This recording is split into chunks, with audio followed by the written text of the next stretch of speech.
comfortable or is it too hot or too cold or everyone okay?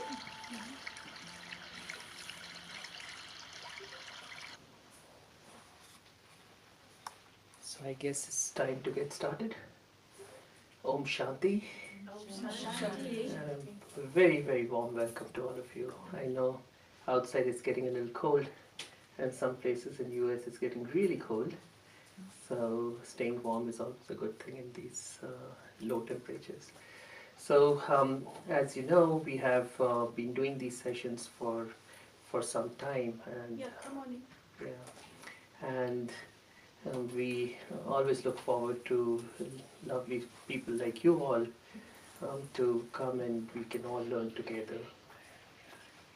I remember when we moved to Augusta 6.5 years back, and we knew we initially didn't like Augusta at all, right? It felt like such a small place, and we were in Detroit before that, right? So we had seen big places, and then in Northeast, and everything is happening there.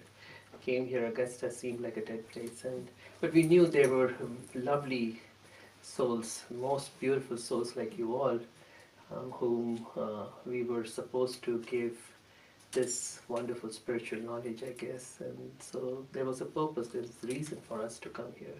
And Kanishta, once I remember 3 years back or something, we went to Aiken, I think for something, and she said, I just feel that some of the most wonderful souls live in Aiken. And How many of you are from Aiken? say, See? Half. yeah, and truly, I came to know that a lot of people from New York have moved down to Aiken, I guess. So wonderful. So as you know, before we start, some of you who have been here already know that there is a bathroom. There are actually two bathrooms at the back. There's water to drink. We will end around 8. If you have to leave earlier, that's fine. But if you can stay till the end, we'll have a meditation experience. In fact, we'll punctuate today's session also with some meditation experiences. But at the end, we will have something nice for all of you to eat. Some sweet, nice sweet that has been prepared with a lot of love and meditation, and it'll help a lot. You'll feel as soon as you eat it, it has that healing capacity. But if you're vegan, then let us know because that has milk. We have vegan also. And Oh, yeah. a little, yeah, few of them are vegans. Oh, okay. How many of you are vegans? Okay, Yeah, so I have few sweets. oh, wonderful. You have something for everyone, huh? So good. Congratulations. Beautiful. All right, and just a show of hands, who is here for the very first time? Yeah, welcome, welcome. I hope you didn't have too much of trouble finding this place. No, great. It's all on Google Maps now. Yeah. So, and I just wanted to know, how did you come to know about this? Most of you through Eventbrite, correct? Or Yeah. Mom, yeah. Meeting Okay. up. Meet up, right? Good. Ask how many came because of Marie. Marie, yes. Maureen is the messenger. You bring so many people. How many came because I told you about it?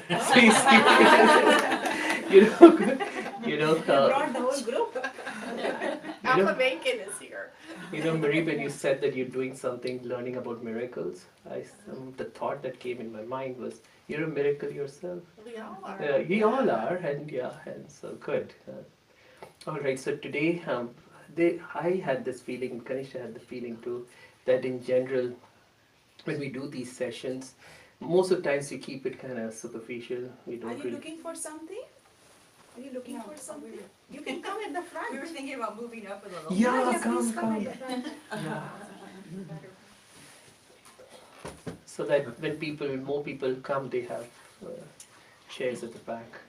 So we thought at this time we go a little bit deeper, and I had this feeling, and I was talking to Marie in the morning also when we were doing the actual Raja Yoga course that we teach. It's free again, but it's a 7 session, 7 weekends, 7 to 8 weekends session that we go through for people. And I was sharing that it just feels as if awakening is happening in the world. There is this, in a very subtle way, people across the world of all cultures, religion, gender, profession, there's something happening in them. They all feel that there is a need, despite whatever they're doing, there's something that is missing.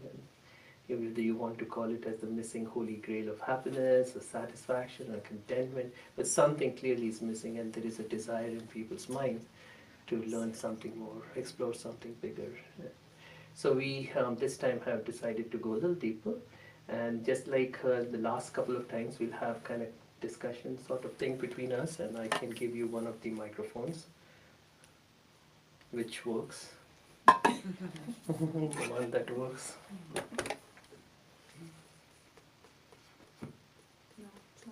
Yeah, I think because I have to change this to this. If both are number one, then it won't work. Okay. That's the thing.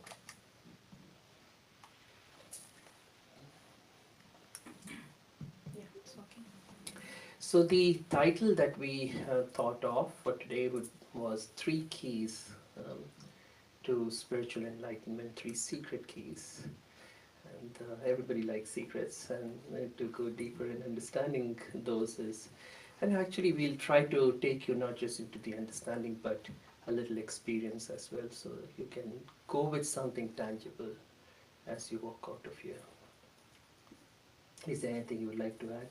One thing I wanted to say, of course, is for the new people, there is a sign in, there's this notebook, guest book. So please put your email addresses and phone numbers. I know most of you coming through Murray would let you know anyways. But if you could, if you could put your, and if you, when you put that, please request is write it a little bit legibly. Please. Yeah, sometimes we have to really struggle to understand what is being R versus N versus 2 versus 5, it becomes very difficult. So then you can know of future events as they come. We do things fairly regularly. We also invite senior yogis, senior meditation teachers from different parts of the country and different parts of the world. And so you can get a different taste every time when you come.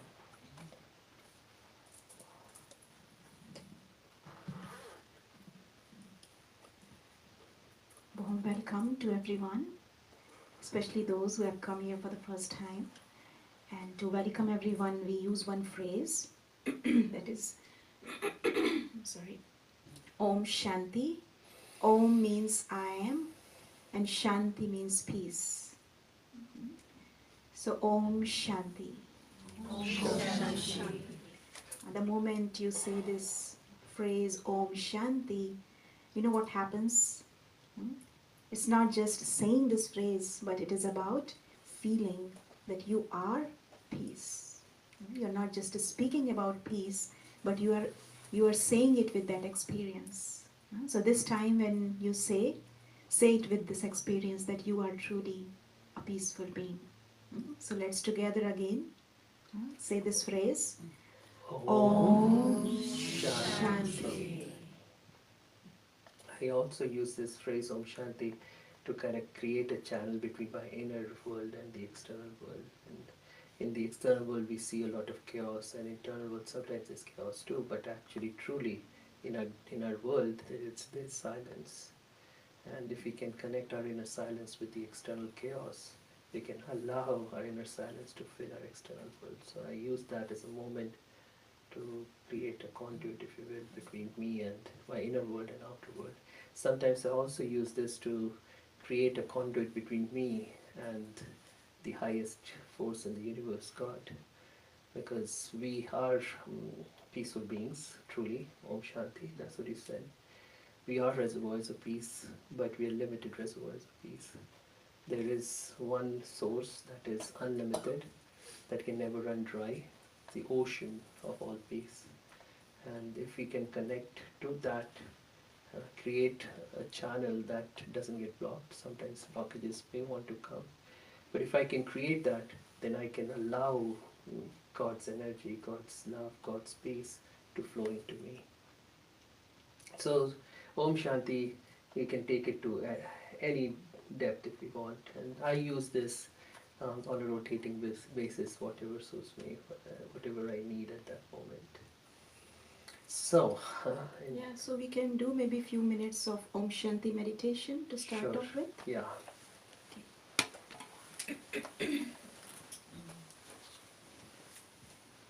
So relax your body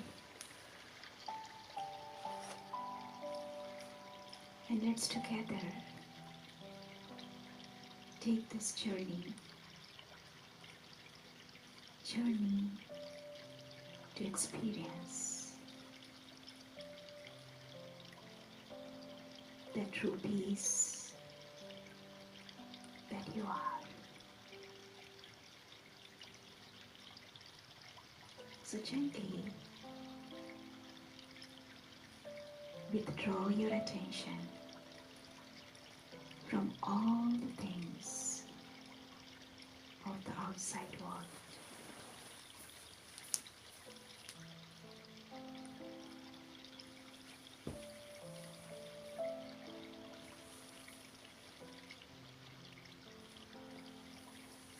And become aware of the beautiful inner world,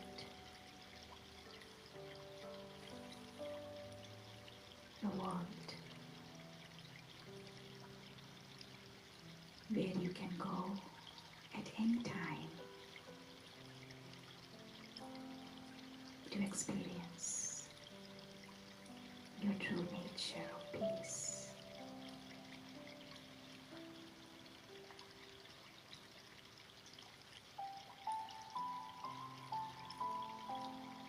So relax your mind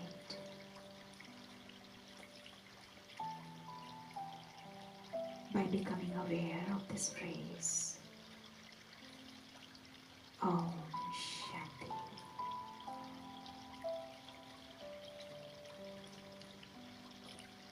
And feel the energy of peace flowing in your mind.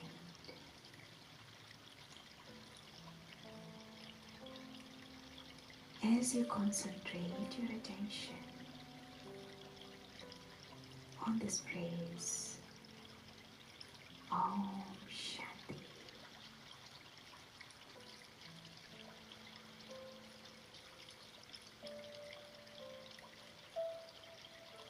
if there is any other thought coming in your mind, gently bring your awareness back to this thought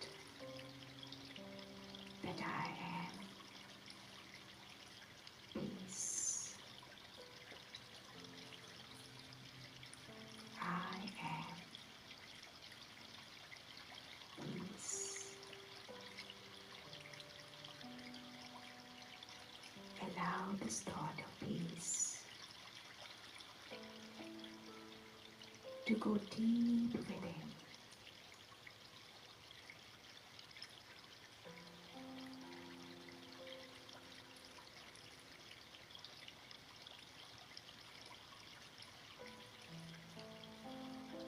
And the energy of peace gets released and reaches out from you towards the outside world, creating a beautiful aura of peace around you.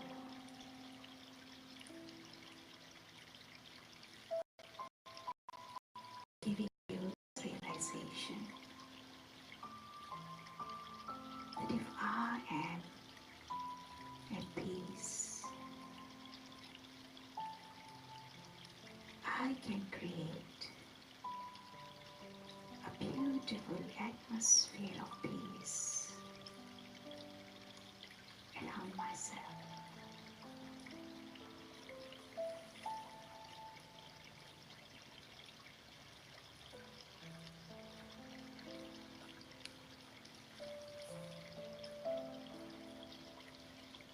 So this Om Shanti awareness makes makes you feel that you truly are a master who can create peace. Peace is just a thought away from you.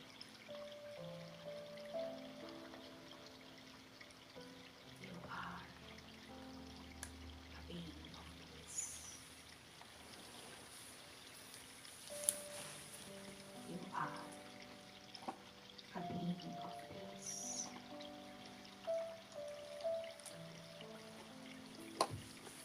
You are a being of peace.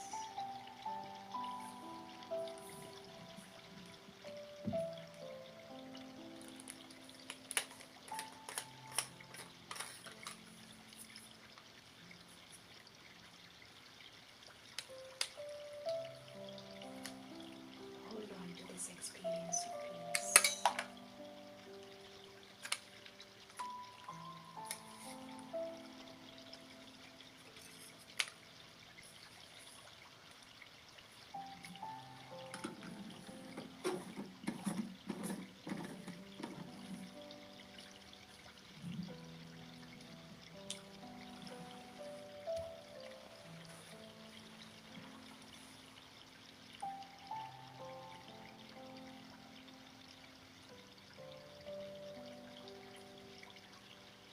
And very gently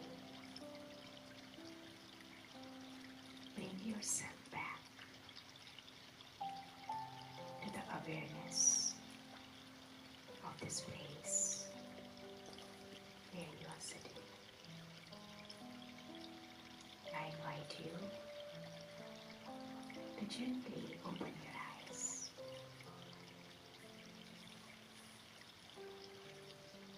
Om Shanti.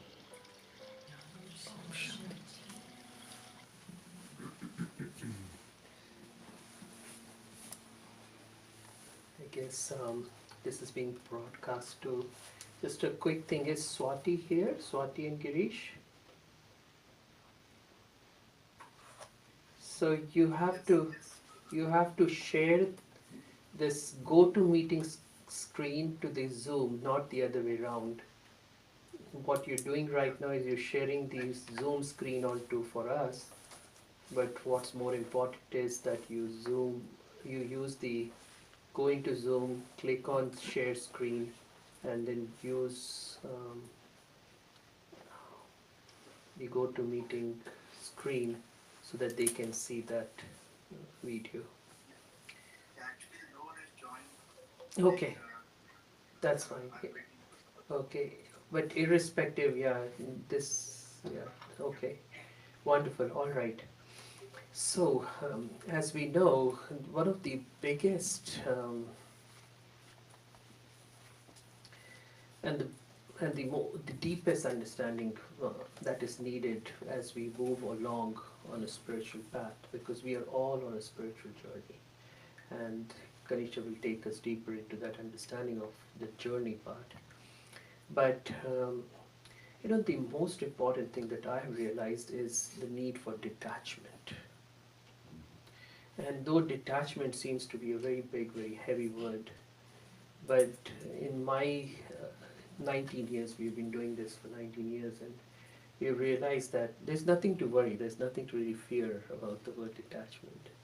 But spiritual upliftment, if you will, or spiritual enlightenment cannot really happen without at least some degree of detachment. So in order to understand how to be detached, detached in a way, you think of it when you're walking, every step that you take, you're detaching the previous step from the ground, and that's why you're able to move forward, right? You're letting go of your hold on that ground for a moment, and you take that stride and again put your foot on the ground, which allows you to move forward. If you are for whatever reason stuck, if there is a big pot of honey that you have put your foot into, then your next step, or you cement or something concrete or whatever, the next step you can't take, you're stuck. I like to see detachment also as when we're taking a breath in. I had shared this earlier. When we take a breath in, and if I ask you to hold your breath for the rest of your life, can't, right? Life will end soon. But only when we let go of our breath can we create space to receive the next breath. And similarly, everything else in life, we can only experience newness when we let go of the past. I Let also go of like the this old. image of a bird sitting on a branch. You know, unless the bird lets go of the branch, it cannot fly. Mm. Right? It sits on the branch and then flaps its wings like crazy and And say, says, I want to fly, I want to fly. And it's not releasing the branches. Let go. It has to let go of the branch in order to fly. So that's so important. Yeah. We are attached to so many things, and then we want to progress, we want to move forward in our journey, but we don't realize that we have to let go of a few things in order to move forward in our journey. There's another analogy which I really liked that I read recently about eagles. So when eagles have kids, very soon, within a couple of days, I guess, as the birds come out, the small baby eagles come out of the eggs. The way the nest is created, it has layers of thorns and then some grass, then thorns and then grass. And so initially, the mother will try to pull the babies out of the nest, but babies will start wanting to come back. So what it does is it removes the layer of the grass, so the thorns get exposed. So when the kids want to come back, they get poked and they start bleeding a little bit, and so they some are able to manage. But it's so interesting that at one point the mother actually takes them and throws them out of the nest.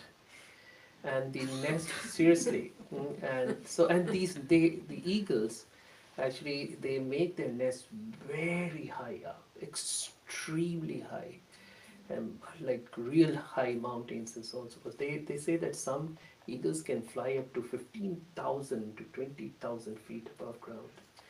And they say vultures, there's another vulture that can go up to I think 30,000 or something. But anyway, so eagles not only fly that high, but also they build nests very high. So now when it throws the baby out, what will happen? So babies start to try to flap. So the father actually goes underneath so that if the child is not able to do it, can climb onto its back and then brings it back. But they see the intense detachment, if you will. And so there's a lot to learn from eagles and a lot to learn from animal kingdom in general. But detachment clearly is a very interesting concept. And so in a way, we all understand it, and more analogies are just coming in my mind. For example, if you have a kite, has anybody flown a kite? Right? And so in India, of course, yeah, you're nodding, right? In Gujarat, in a certain part of India, there's a festival where the whole of the sky, you can't even see the sun. Sometimes it's like millions of skies in the millions of kites in the sky. Thank you. So the interesting thing about kite is that you have to let go. The more you let go, the higher it goes. And if you want to hold on to it when it is not high up, actually it moves quite a bit. And once it's really high, it becomes stable. You can just hold it. In fact, after say, I don't know, a few thousand feet, you can actually tie it, go for coffee, come back and it'll be still there. Right? Yeah. So I've seen it, I've done it, so it's very interesting. In US, the kites that we have, they don't go too high, but these kites really go very high. So anyway, so we all understand this detachment, but how do we experience that? How do we really move forward on this? So the first, so can you take us to the first consciousness that will help us enable um, us to become detached? Yeah, so that was a good start. Thank you. Because, see, we will be taking you through this exercise where we will be talking about the three keys of spiritual enlightenment. And this thought just came, we every day we have this spiritual passage that we read. So for the past 1 week or so, there were many things that were coming up in this spiritual passage about different types of consciousness that we can experience on a regular basis to keep ourselves safe and also detached from the outside world. So then this thought came that why not use this in this workshop, in this session, where we can actually not only just talk about these different types of consciousness, but also we can experience, in the meditation also. So the first key to this spiritual enlightenment is about understanding who am I. Who am I in the sense that I am what I see with my physical eyes is not who I truly am, but I am more than that. I am not this physical body, but I am a soul. A soul who is playing a role. So the actor consciousness, that is a very important consciousness that we can practice on a regular basis. Because when we, throughout the day, what happens? We get stuck in all the roles that we play. So these roles are just, we are playing these roles, but actually we are not these roles. So the consciousness that I am not the role that I am playing, but actually it is the soul that is playing this role. So instead of getting stuck to the different roles that we play, for example, we play role of, maybe when you are at home, you play the role of a mother, right? Or maybe wife or a daughter or whatever. I see smiling faces here. Or grandmother. Grandma or whatever, right? You play that role when you are at home. So when whatever role you play, your attitude, your behavior, your thoughts, everything changes according to that, right? And then when you go out of your house, at your workplace, you're something different because you are playing a different role. At that time, you are playing the role of a boss or a manager or a doctor or whatever the profession you are in. So your role is changing. So you're juggling different roles anyways. Yeah. And if someone gets stuck in one role, and say if he thinks he's a boss and comes home and beats a boss again, right? Is that what, right? Yeah. Yeah. Is that what you're coming to? Yeah, so the understanding that we play many different roles, but I am not these roles. I am not any of these roles. So what is my true identity? That I am a soul. So if I stay connected to that being that I am, then I will be able to play mm, the best role. Because it's important to stay connected to my original qualities, so that whatever role I am playing, I play that role in my best possible way. Yeah, I was just wondering, isn't there a Shakespeare's quote? Yeah, there is a beautiful quote, everybody knows about it, that this world is like a big stage, right? And we all are actors. Huh? And every man and woman, they are playing their roles as an actor. And every actor is unique, whatever part. And he everyone said is something playing. like, And in a lifetime, you play different roles or something like that, right? yeah, you play many different roles, but eventually, you have to. Okay, tell us, I was just thinking, what lifetime do you think Shakespeare is talking about? Is it this one lifetime, or No, actually, it is about the time when we are in here in this physical world. So one lifetime we are playing one, we are in this physical body. So when I'm in this physical body, that means I'm an actor, and this body is like a costume. right? This body is my costume and I am an actor who is using this costume for a temporary period of time. Just like in those dramas, people they are aware that they are not the role that they are playing, but they are using a particular costume. Now, for example, if somebody is playing the role of a king or maybe role of a beggar, a person has this consciousness that yes, this is just the temporary role that I am playing. A person does not get attached to the role that he is playing. He does not start to think that I am a beggar, right? I am a beggar, I have nothing. But he is aware that this is just the role that I am playing. But I am not this role. I am something different. So we can expand the lifetime when we are talking about. It's Mhm. like as one scene, Yeah. and then the soul goes from one to the next to the next to the next, right? Because the soul never dies. The soul is eternal. Right. It's energy. So I am in this physical body. I have taken this costume and I have to let go of this costume after some time. When my role is over, I will let go of this costume and then I will take another costume. And that means another costume means I'll go in another body. And then my role will start again, a different role will start. Yes. But yeah. So but- in this scene, there could be certain sub roles, yeah. like a mom and dad Right. and this and that and all that. And then I move forward in this journey. But if I am aware that I am the one who is never going to die. I am an immortal soul. So that awareness that I am in this physical body, but with this awareness that I am never going to die. So this enlightens us. Lightens Otherwise, us up too, makes us light. yeah, makes us light that I am never, because see, in today's world people are afraid of death. What will happen if I die? Huh? So the fear is over there inside. But if I have this awareness, if I have this understanding, that it is just, this is the drama, and I have to move forward in this drama, and I'm just changing my costume. I am not dying. I'm not going to die. I'm immortal.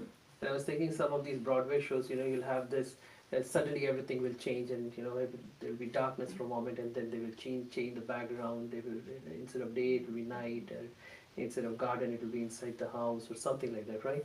So that's what is happening, I guess, right? It changes. Everything changes. You are in home. You are in a different scene. You go But to from your what- office. Yeah, you are in a different that's scene. that's in a way In- sub scenes, if you will. Yeah. But if you go from one body to the next to the next to the next, would be that separate scenes. Yeah, that will be a separate scene. Separate. But the journey is the same. The soul is moving from one place to another. But soul is here in this world, enjoying each and every scene of the drama. So if I am aware that I am that beautiful soul, that being of light, so the understanding that who am I need to understand my original identity. If I say that I am a soul, then I need to understand the form of the soul. Soul is a tiny point of light. It's not visible. You cannot see the soul, but you can feel. Soul is the energy. Soul is the consciousness. Soul is the being that we all the time we are talking about. We say that we are human beings, but when we just say it like that, but we never pay attention to the being. We pay attention to the human part, the body. And this is the we become reason. human doings. Exactly. We If we are do. connected to the body, then we are always running after things. From one role to the other to the other. But if I stay connected to the being that I am, that is the place actually, when I am aware that I am a being, I connect to that being, and then I begin to connect to that true peace that I am looking for. Because peace you will not get if you are aware that I am this body.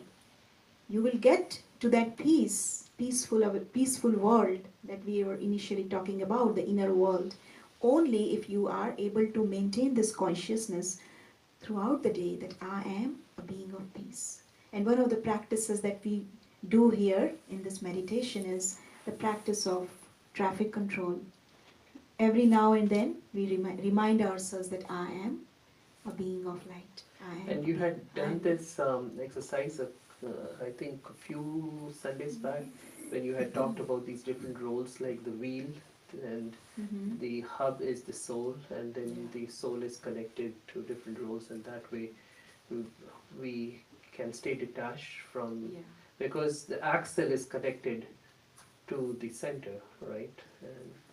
And that's where the energy is flowing, and it's not really to the rim, and the roles are at the rim, right? That's what That's a we're. good image. We had this discussion, I think, few weeks ago.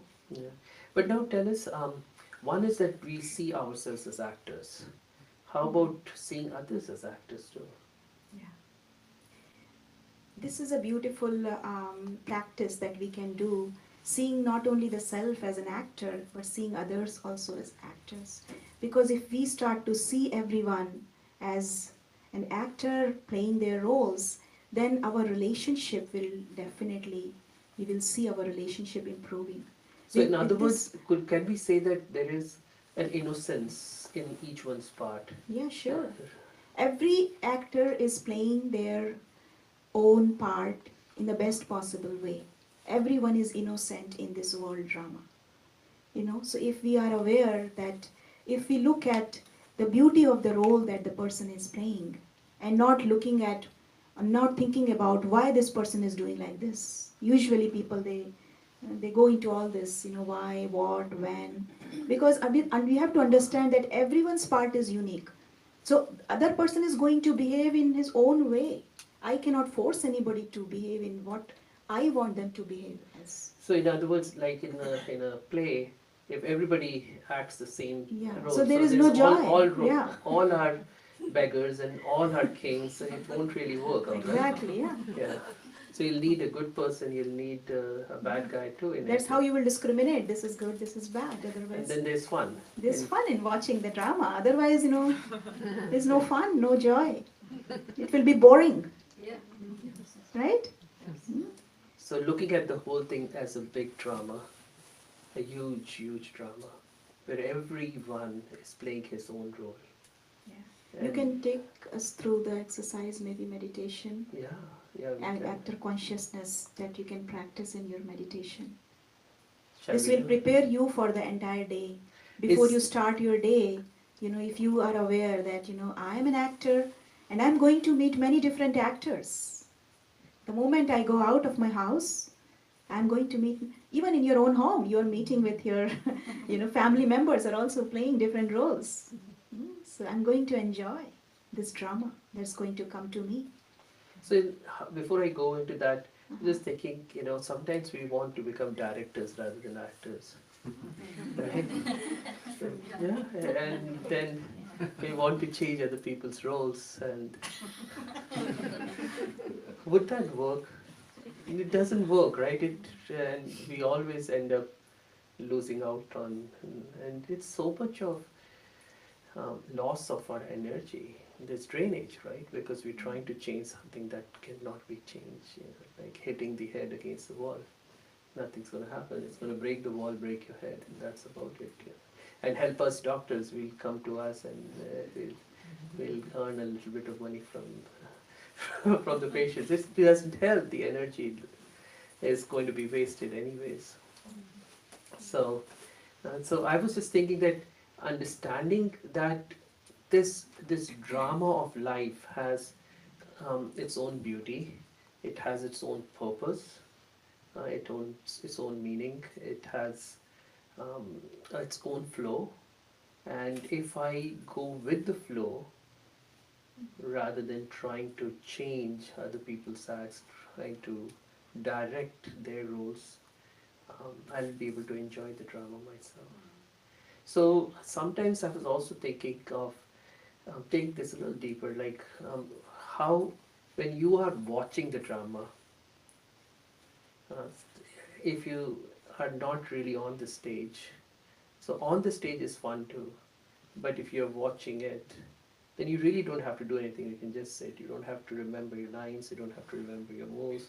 You can just enjoy it. So I was thinking how we can detach ourselves from the drama and just watch other people's acts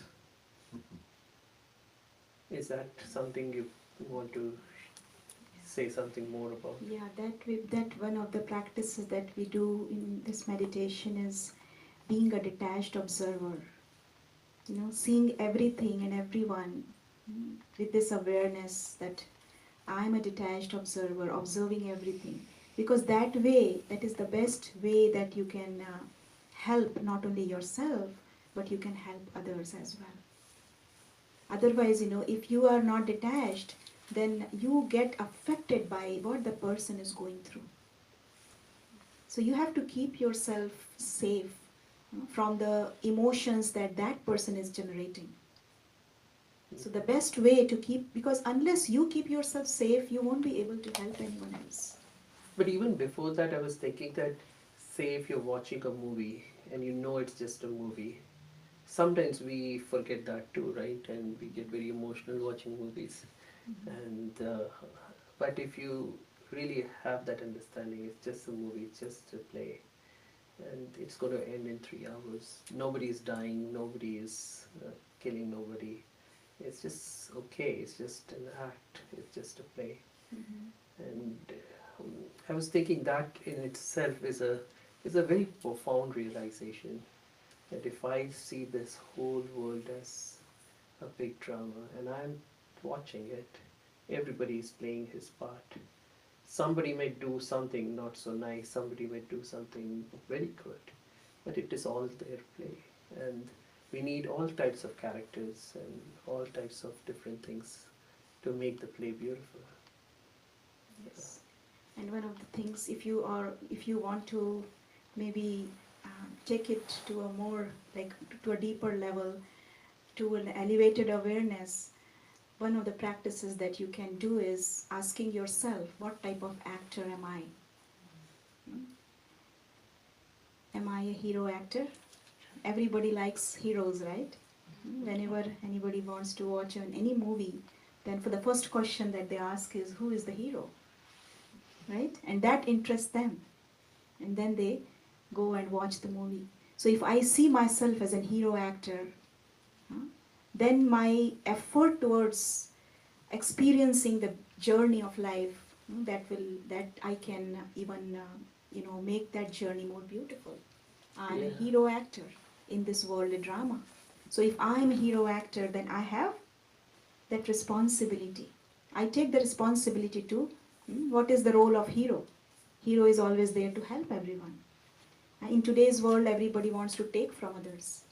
But if I have this awareness that I am a hero actor, then I will not want anything from anyone else. But I will make myself available to give help, to give my help to everyone. So this is a beautiful awareness that we can keep with ourselves, that I am not just an actor, but I am a hero actor. And I am here on this world stage for to play a very elevated role, a beautiful role. I am always on the stage. I am being watched. And I've gotten the best role possible. Exactly.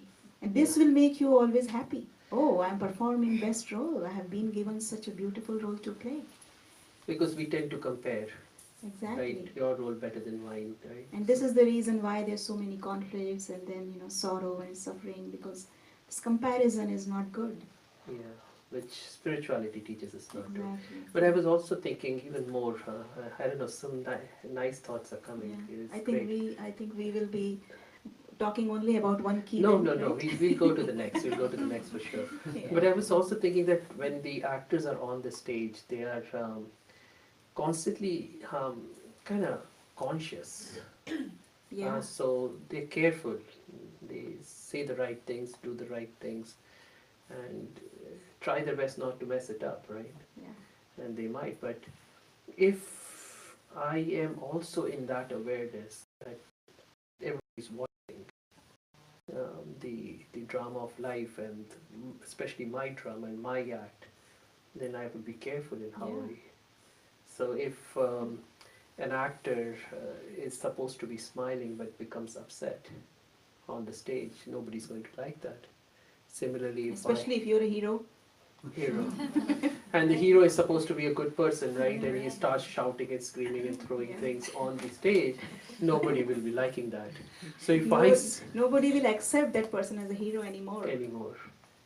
So if I see myself to be a hero now, I'll be careful of what I do and say and think even, because thinking is an act too.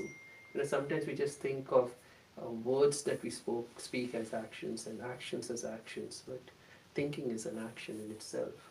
And so if I may be very nice on the outside and speak the right words and they call it as being politically correct nowadays, right?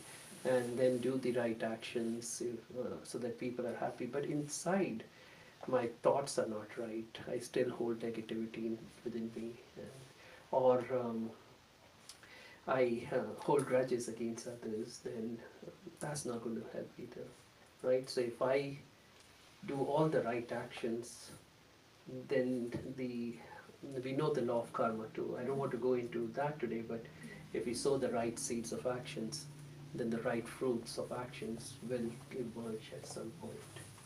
Yeah.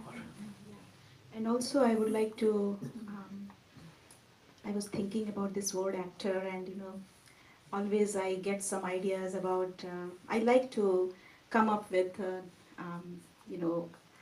it's something that can help me remember. So actor, this word actor, A stands for being attentive, like you said, always on the stage. So I will be attentive that everyone is watching me. So I should be very careful of what I think, how I speak, what I do. So being attentive at every moment. Attention. Paying attention. Yeah. So that just like the military. Yeah. Attention. So that is the A part. And C is if I'm a hero actor, then I have to have the courage. Right? If I have the courage, then only I can help everyone else. Myself too. Yeah. Courage to do my act in the right possible way. Exactly. Best Courage possible. to be honest. Who I am. Yeah. Courage to be honest in this journey. Right? So I need to be courageous, at the same time curious. And careful. And careful, yeah. There's so many, right? But yeah. And then T stands for staying connected to the truth. I need to connect to the truth that I am a soul. I am not the role that I am playing. And also connecting to the ultimate truth, God. So can we look at, thank you for sharing that. I'm sorry, I'll go to the next two O and R in a moment, but could we see that ultimate truth to be the director? Yeah, he's actually the principal actor also, and also director, definitely. So he's directing. He's directing the play. And producer. Producer. Yeah, money is needed, right, everywhere. Yeah, good. Right? Yeah. And then O stands for being optimistic. Always hopeful, because hero is the one who encourages everyone. Yes, you are going to win the game. You are going to win, Don't lose hope. So hero is the one who always uplifts everyone else. Self also and everyone else as well. So being optimistic. Optimistic, I was thinking of opportunity. Taking every moment as an opportunity. Right. That also is a very nice way to look at not getting stuck in the challenges of life, but taking every challenge as an opportunity to grow.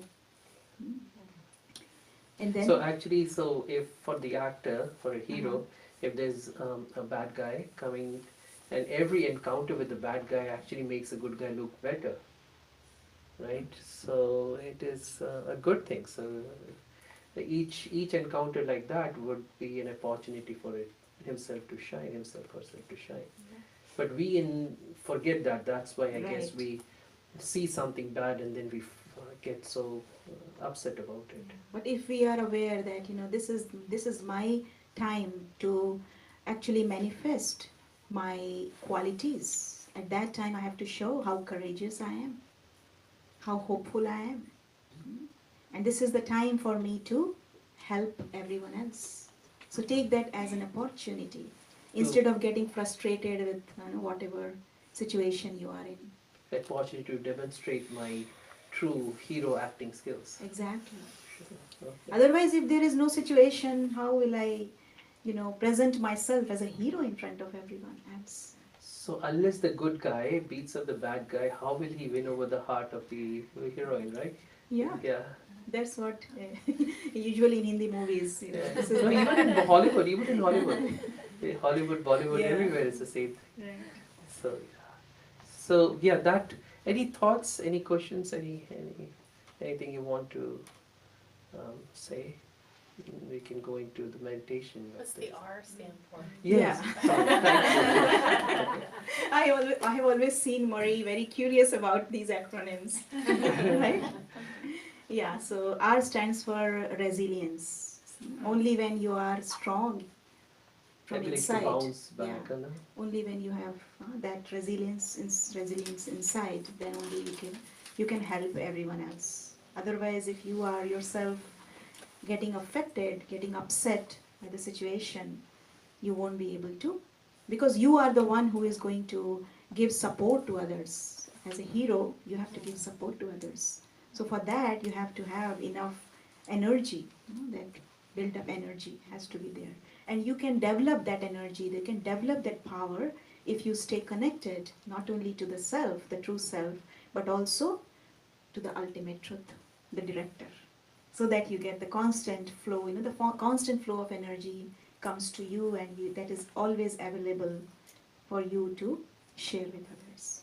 So shall we recapitulate? R, no, A for attentiveness, C for Courage. courage, T for truth, connection to the truth, O for opportunity or optimism, and R for resilience. Yeah.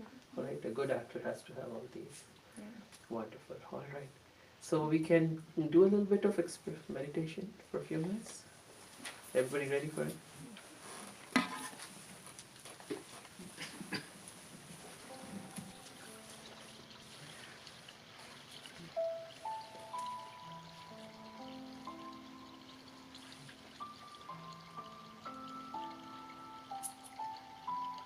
So for a little bit, just see this whole world as a huge stage.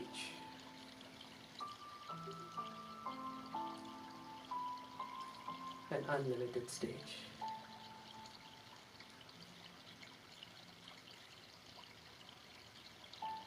And the entire population of the world is an actor on that stage. But interestingly, they are also simultaneously the audience. So it's this one big massive theater. Everybody acting, and yet everybody watching at the same time.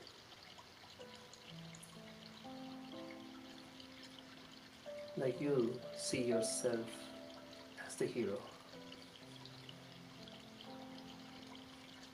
Hero in this drama of life.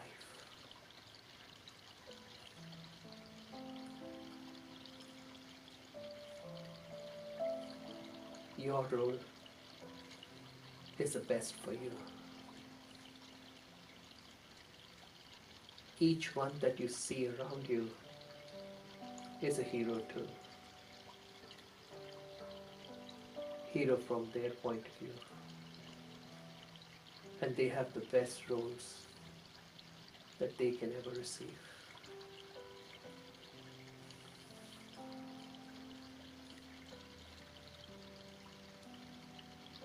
So for a little bit, step off the stage and see yourself as just observing and therefore enjoying this play.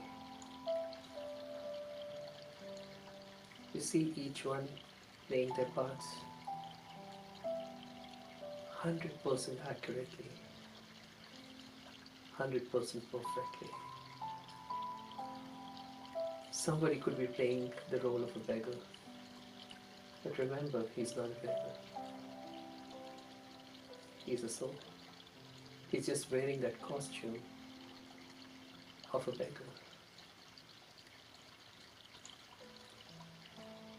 Somebody could be playing a role of king, but remember, he's not a king either. Just wearing that costume of a king.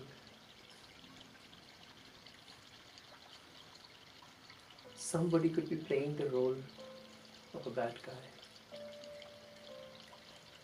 But remember, he's not a bad guy either.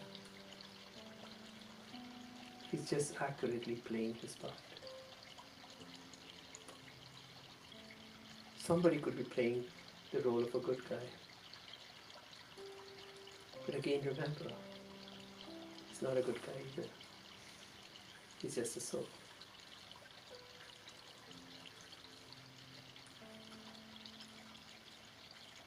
See, everybody making the right moves. There's this director, this supreme source of energy, God Himself. And this drama of life is perfect.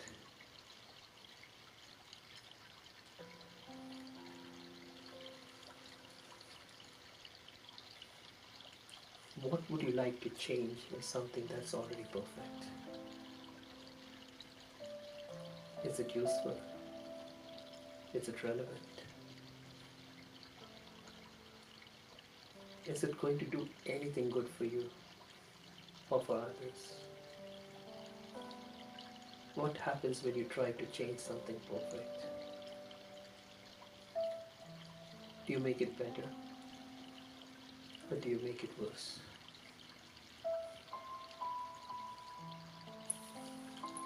Now feel it is your turn to come onto the stage of life. You wear your hero costume and then you begin to play your part.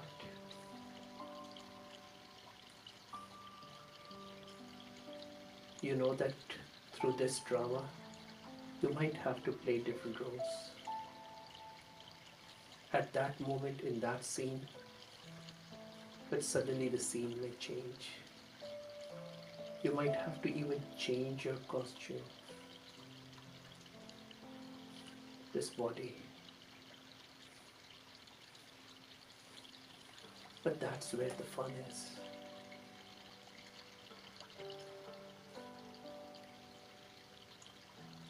You, the soul, playing your role. You're not your role. You're merely a soul.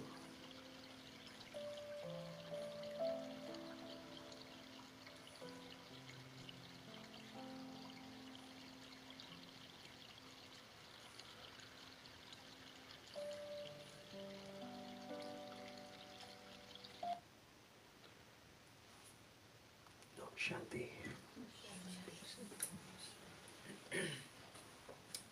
Good experience.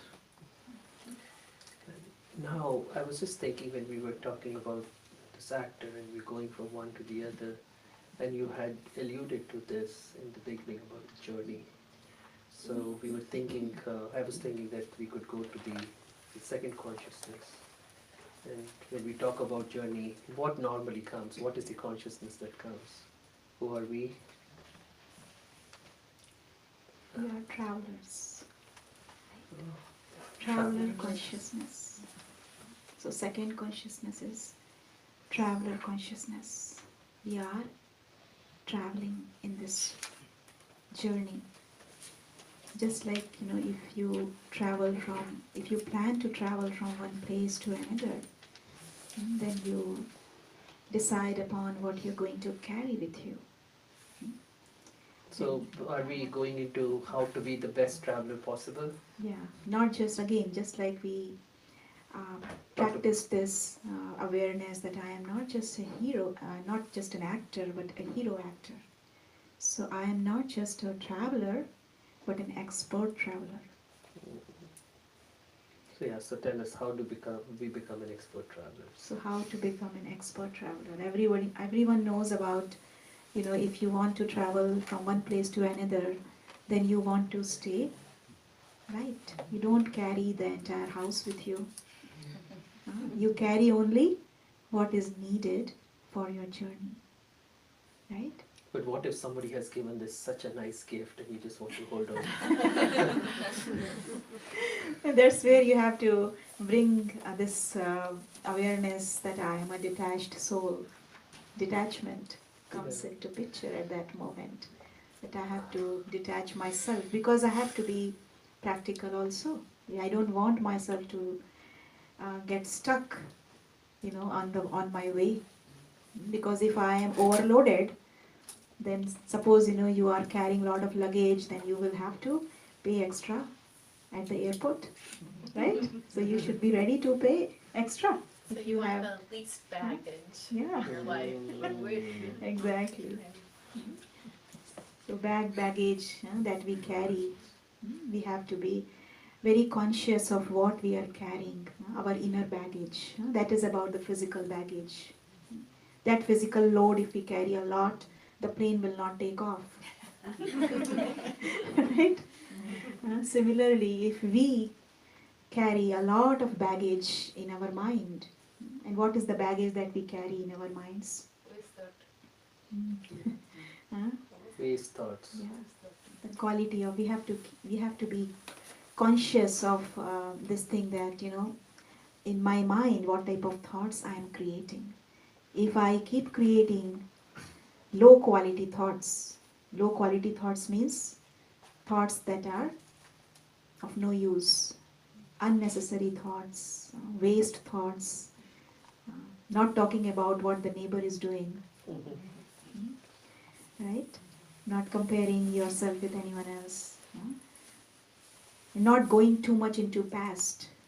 Most of the times the thoughts that we create are either we not only just think about the past, but also we bring those images in front of in front of the screen of our mind. And then the images come to our mind, and then we create more and more thoughts, more and more, more and more. And this is how we And make then we create ourselves. feelings as well with Yeah. that. And So with the thoughts, you get affected. The emotions they come up because you begin to feel you those start thoughts. to relive those moments. Exactly. So those are the The baggages. bags and baggages. Can we that say carry. our beliefs are also baggages? Yes, definitely. Whatever we believe in, we then. So tell us a little bit. Sometimes we think beliefs are right. There are right beliefs and wrong beliefs. What do you think of that? Are there any right beliefs? Actually, there are no right or wrong beliefs. It is your how you have been raised. Whatever your parents teach you, That when becomes you the belief system. that becomes your belief system. So that's why we say that everyone is innocent. Nobody is wrong, or nobody is right, but everyone is innocent because whatever they are carrying is what they have been told to believe in.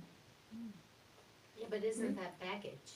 Yes. Yes, that is baggage And as well. so, Yeah. so many different beliefs that we have, right? Beliefs because of our religions, our cultures, our the upbringing, and what we have learned, and Yeah. so um, can we say that we get rid of all of these beliefs and go back to the truth? Yeah, that's The that's capital where T. that's where we are going in this meditation practice. When we meditate, that we are enlightened. So what is enlightenment? Enlightenment is again, you're coming back to the truth that you are. You start to believe in yourself that yes, this is who I am. Because somewhere down the road we have actually started believing, that I am this physical body. When I am a Christian or a Muslim or All a the religious, religions, yeah. or hey, I'm young, I'm old, I'm tall, I'm short, I'm fat, I'm thin, and right, and all that, and I'm dumb, and I'm intelligent, and so those are all beliefs. And the truth of the matter is that we are just souls. And That's the thing. That's the crux. That's the reality. Actually, you talk a lot about reality. Why don't you talk more about this? yeah, so that's the reality, Yeah. and so and we create this world of illusion around us, and that illusion just holds us so much, and in fact we hold that illusion so much that it doesn't allow us to come back to reality. But this is the awakening, and so it's like a dream, and I like to see it as a dream where we are all creating these elaborate dreams, but when we wake up, the dream goes away. Similarly, when the soul wakes up, the illusions go away. And so today, or I'm sure each one of you, we all are on this journey of awakening. And I was thinking we talk a little bit about that. That journey always has a beginning and an end, sort of. And so, where is this journey starting from, and where are we going? What's the purpose, and so on and so forth. So when we started this journey, just like if you plan to go somewhere, at the beginning, you start from your home. You are very clean. You wear good clothes, and when you start the journey, by the time you reach the airport, and you start to feel that you are maybe you are getting affected by the environment. Your energy also changes because you come in contact with so many people, and their vibrations affect you. You pick up germs from others. Yeah. Yeah. Kumaris. That's what they say, right?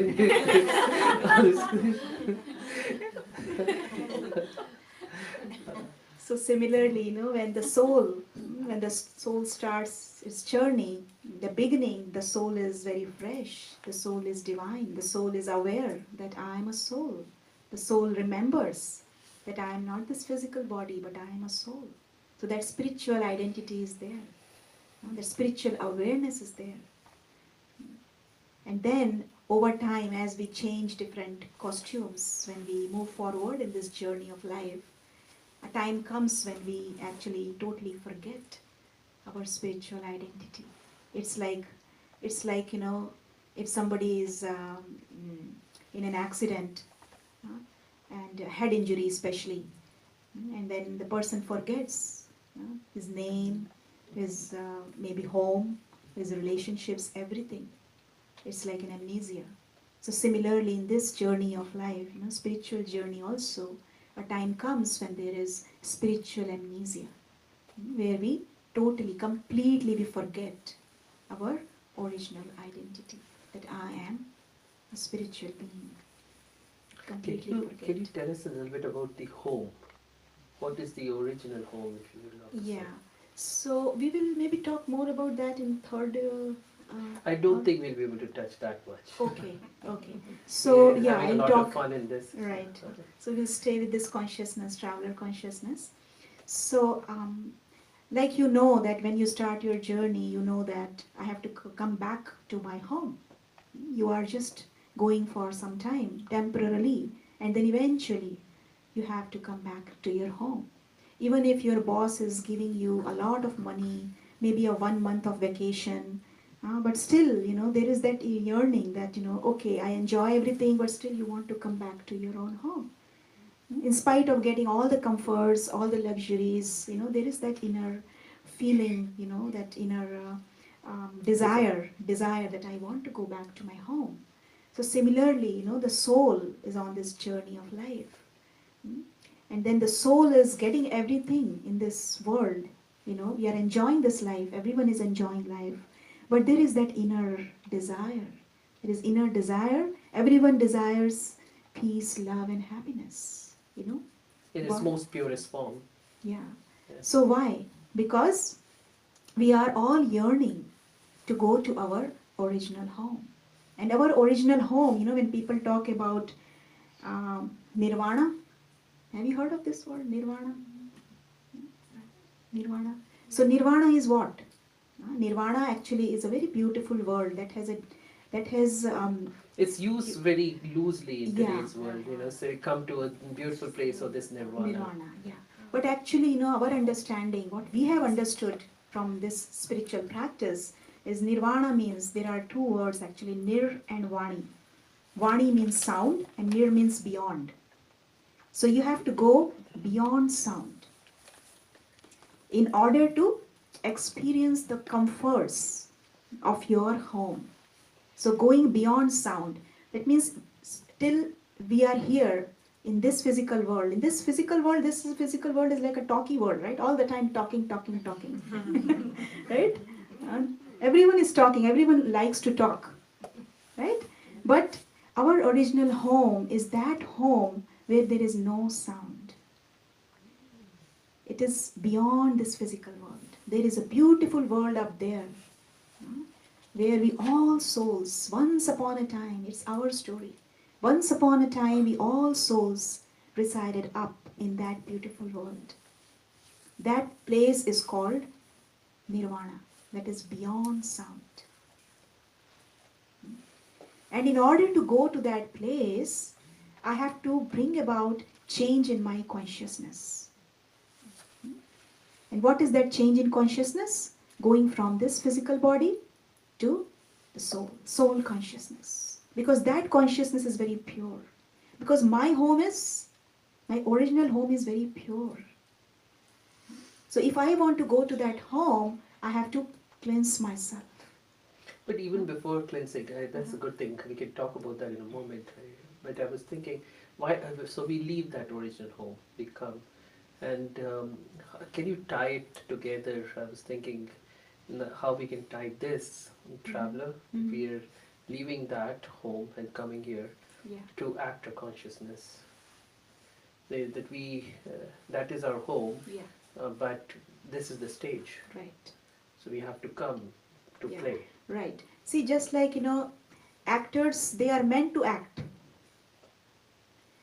They cannot stay home just and do nothing. They will always feel like going onto the stage and performing. So similarly, we souls, sometimes people say, why do we come here?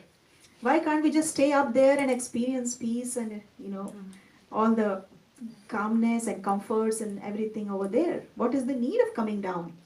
But there is a need. Just like actors, they have this strong desire. I have to play my role. I have to do something. I cannot just sit and do nothing.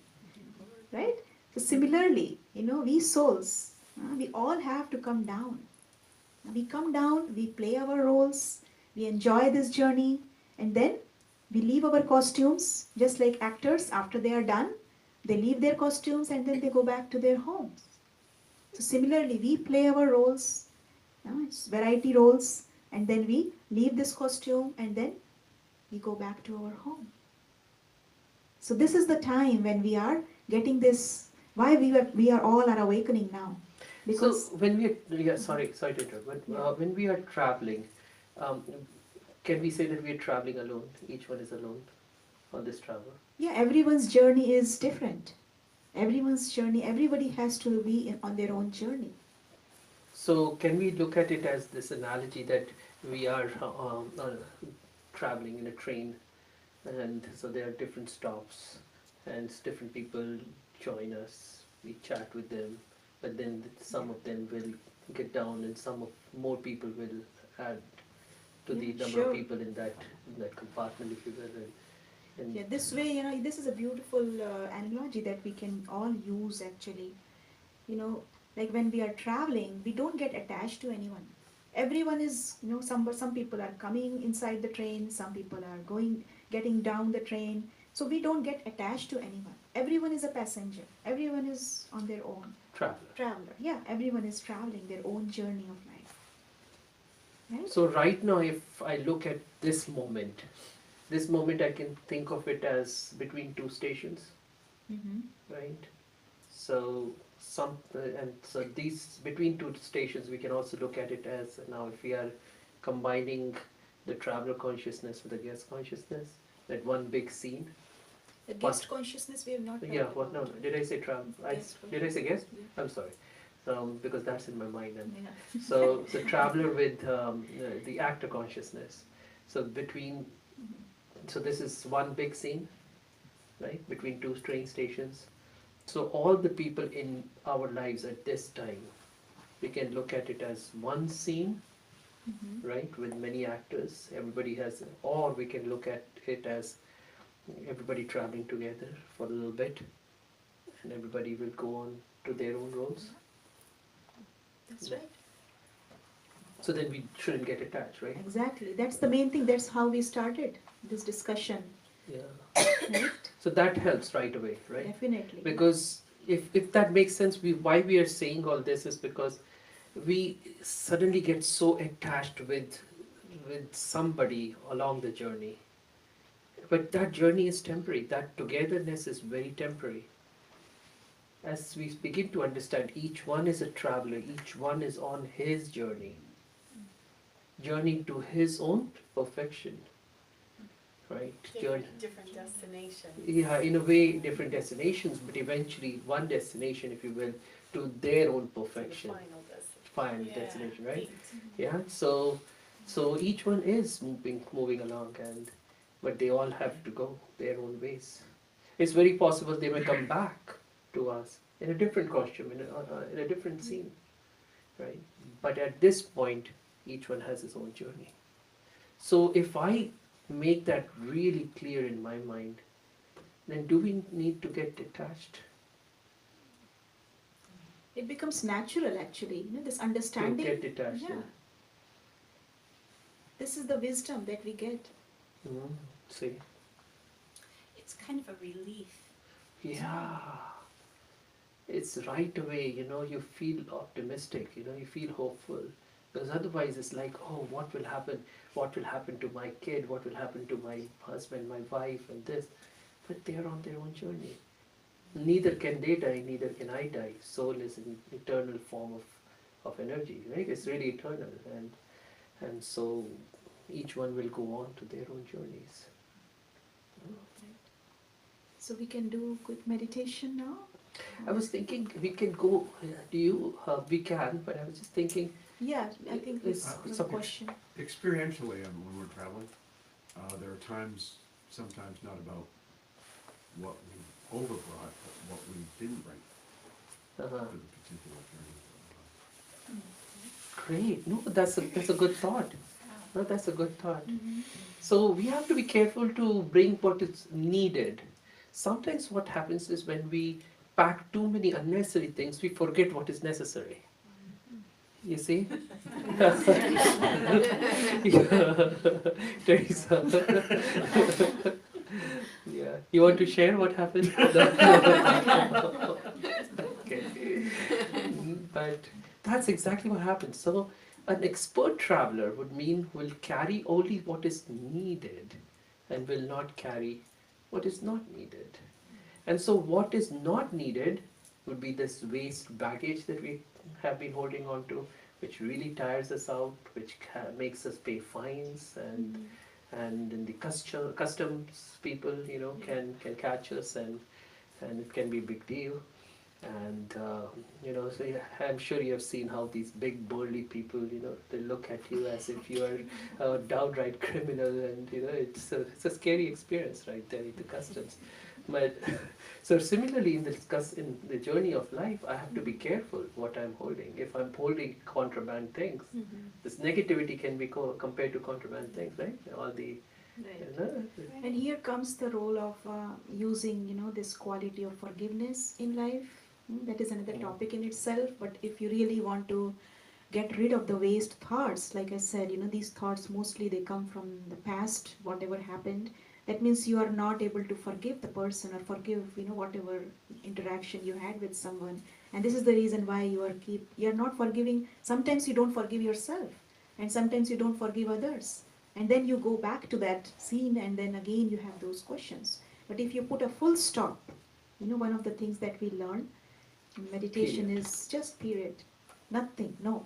At I all. don't have to think anything about that. That's over. That was the role that person played at that time. So actor consciousness. Actor consciousness. So these consciousness, they are kind of complementary. It's not that one you're It's practicing one exclusive, and then another. No, they are all together. So you can go from one consciousness to another, and another, and another. So in other words, putting a period to that's it, stop. Like a break, like a hard stop, no more. So that's a practice. I'm sure if you want to say a little bit more on that, because how do we really create that? It's like a big train, a big freight train, and it takes forever to stop. Even when we hit the brake, and we go like this into life. So how do we have high efficiency brakes, but also how do we slow down? Yeah. So it's a practice. Every time, every day. This is the reason why we say that meditation is, you have to regularly practice it. The more regular, whatever you do in life regularly on a constant basis, you will get there. So that faith, here comes the faith. You have to have faith in yourself. Yes, I'm going to do it. It's nothing that's like nothing difficult or impossible, but I can do it. I have the power. So reminding the self again and again that I am going to be like this, and visualizing yourself doing that. So affirmation and visualization, you can use both these tools to get there. And I was also thinking that when we are talking about this traveler, going back to the traveler consciousness, so nobody is a permanent companion really, right? But is there someone? Can Yeah. there be a permanent companion? Somebody whom we can totally, wholly, completely rely on? Yeah. Anybody has any guess? God, yes. You're already all spiritually enlightened here. Right? So God is the only one who can be with us all the time. Because the understanding that we get is that he or she, whatever, he's actually he or she, we cannot say him he or she, but he's beyond gender because he is light. God is light. And we all are children of God. So God is all the time, there is a beautiful song, God is watching us. Right? You must have heard the song. From a distance. From a distance. God is Got a watching. Grammy Award, I think, in 1990. Yeah. So God is watching us. So all the time God is with us. It is He never forgets us, but we are the ones who forget Him. And that's so beautiful, a song, From a Distance. It's a wonderful song. From a Yeah, distance. from a distance. And that is the truth. He's watching from up above because God's place is different. And he is not here because in this physical world everything is so contaminated. So if he comes here, he also gets that. He knows that. So that's why he's up there sitting.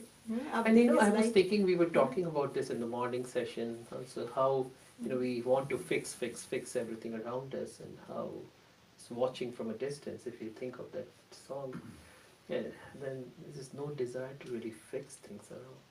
You can stay detached. You can enjoy the beauty of life as it unfolds in front of you, because there's a rhythm to life. There is a purpose for everything that's happening, and in that rhythm there is a timing.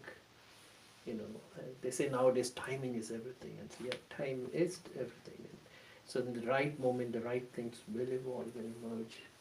And when the more we want to fix it, the more we offset that timing and actually mess it up. So I was also thinking of God as this, the companion. But there's this difference. When you're traveling in the train, one is company and the other is companion. The two very beautiful words that come often in that. There's a spiritual passage. There are two types of spiritual passages. One is a real deep spiritual passage that we will be introduced to soon, and she has already been. But it's just really deep, really profound. And you Teresa as well, as you're doing the course. But in that there was this thing about God not just as company, but as a companion. So when you're traveling in a train, so many people are in the same compartment, they're all company. But there's a difference between company and being a companion.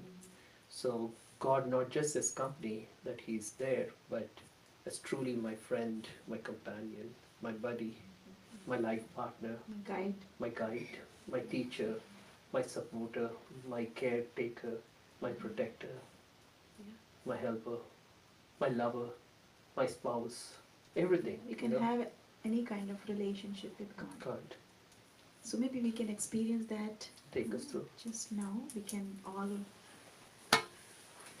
be with that companion who is watching us from a distance.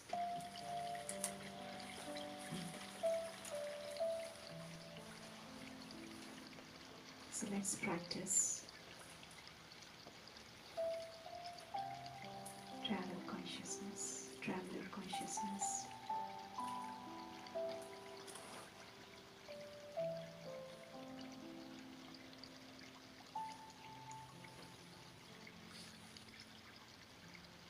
Now you know that your original home is not where you are right now. You are traveling in this world as a traveler. You are on a journey.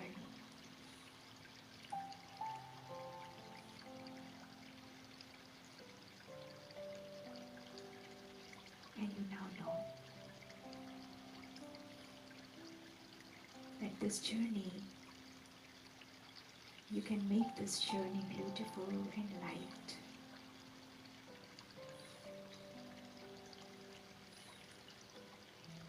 By becoming aware of your true identity. By carrying with you only those thoughts which are needed, which are essential, which are necessary for you at the moment.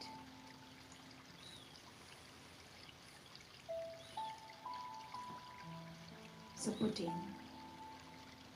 a full stop to everything of the past or the future and staying in the present moment, reminding the self that I am a soul, an expert traveler, carrying with me only and only spiritual thoughts.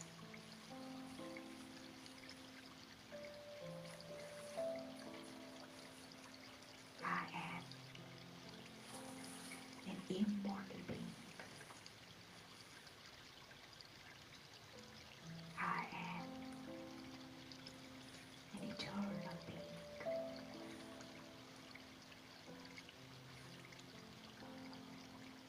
A point of light.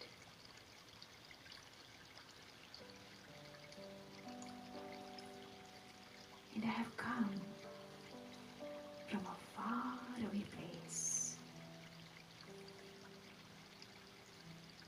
that is beyond this physical world.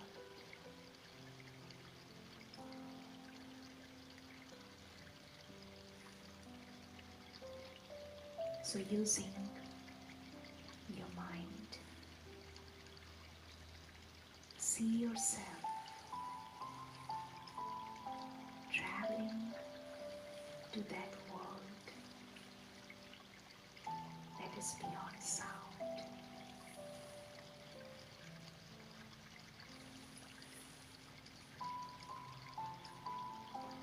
Where there is nothing but silence. And in this space where you are surrounded by gold and red light,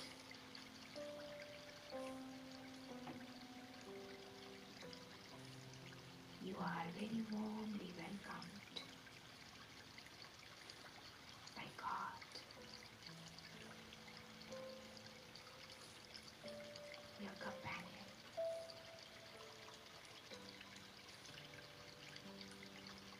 who is always with you.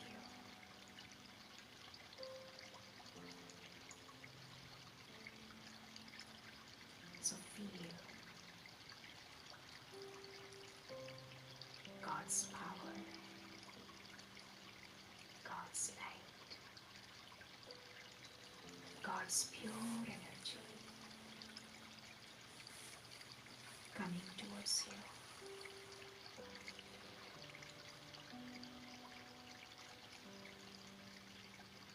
Filling you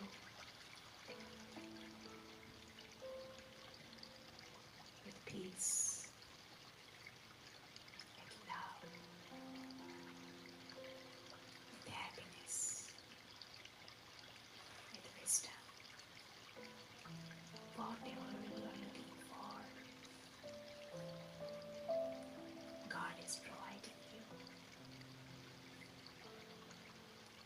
step.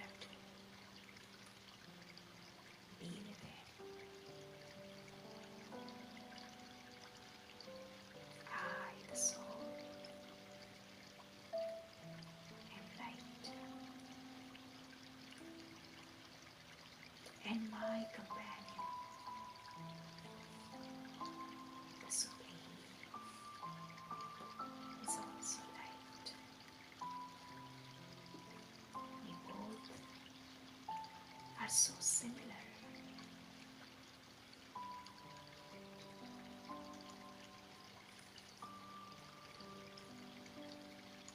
So recognize your connection with this light, the light of God that empowers the soul.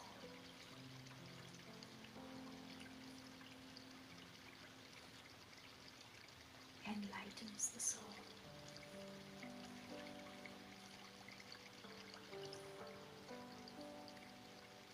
Fits the soul.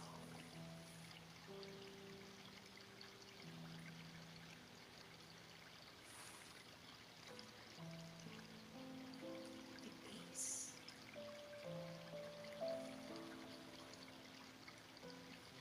So absorb God's light, God's might, and express your gratitude to God.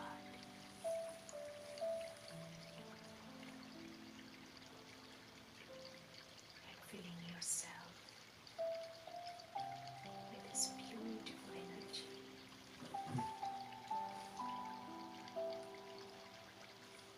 You bring yourself back to this physical world, becoming aware once again that you are a traveler, an expert traveler in this journey of life. Oh, Shanti. Thank you. Clearly, we can't go into the third, and in fact, I'm thinking of another session as a corollary to this next weekend, maybe. And I'm thinking of many more new consciousness that we can talk about. But is it okay if we go a little bit deeper, just a few more minutes?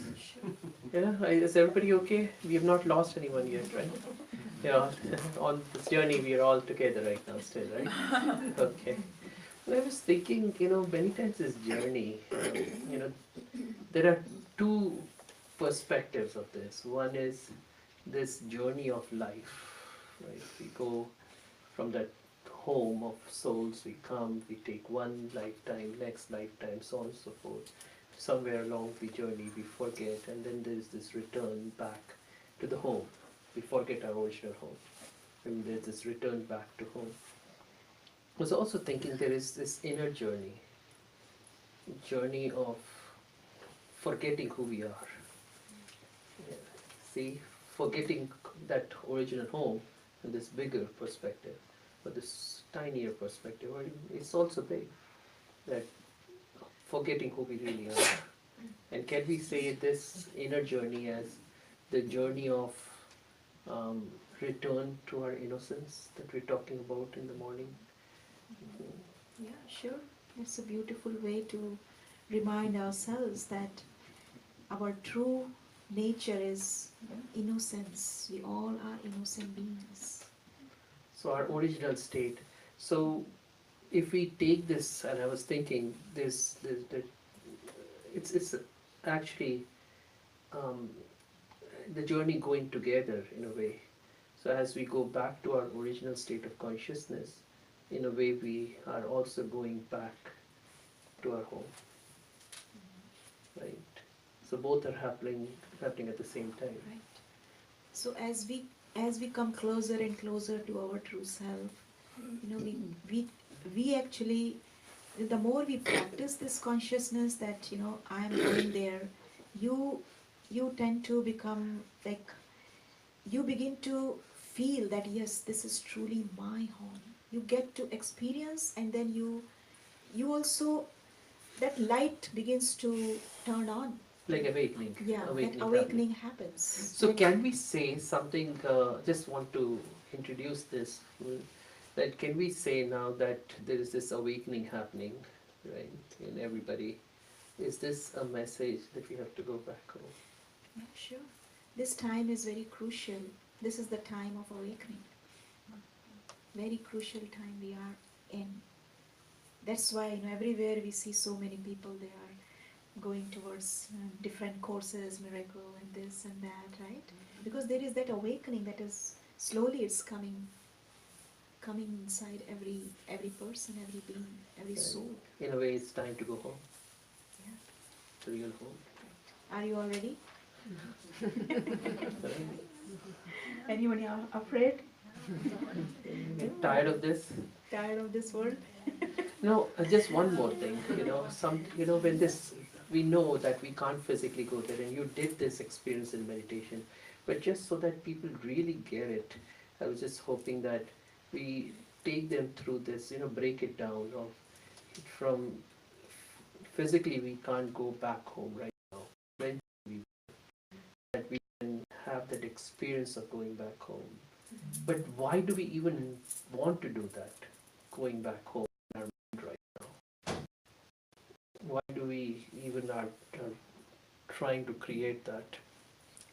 Yeah, because that is the truth. Now we know that we have to go there, so the preparation has to be there. Right? Without preparation, like we know that that world is pure, and we have to cleanse ourselves before we reach there.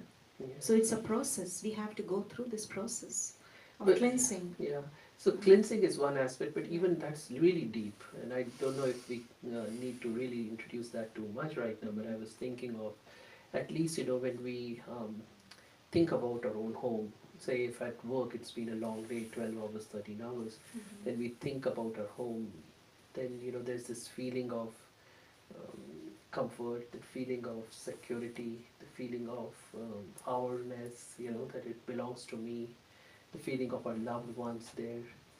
And so, if, in a way, we have traveled into an alien world, so to speak, where everybody is in conflict with everyone, and so where we are searching for a little bit of solace, if you will, so a little bit of peace, then we really can only experience it if we see ourselves in that home. Right? Yeah, understanding that we all belong to the same family. When you have this understanding that, that's why we have this Christmas we celebrated recently, the big tree. So we all are part of the same tree. Those lights, they represent that we all are souls. We all are together. And eventually we all will be up there. So if we know that, everyone is my brother, my sister, we all are going to be there. They're my family members. Then that feeling of conflict will not be there. Yeah. So we have to understand that we all belong to the same family. And that's why we all say that we all are children of one God. So if we all are children of one God, then what is our relationship with each other? Yeah, it's one family. Yeah, it's one family. We all are, members of one family.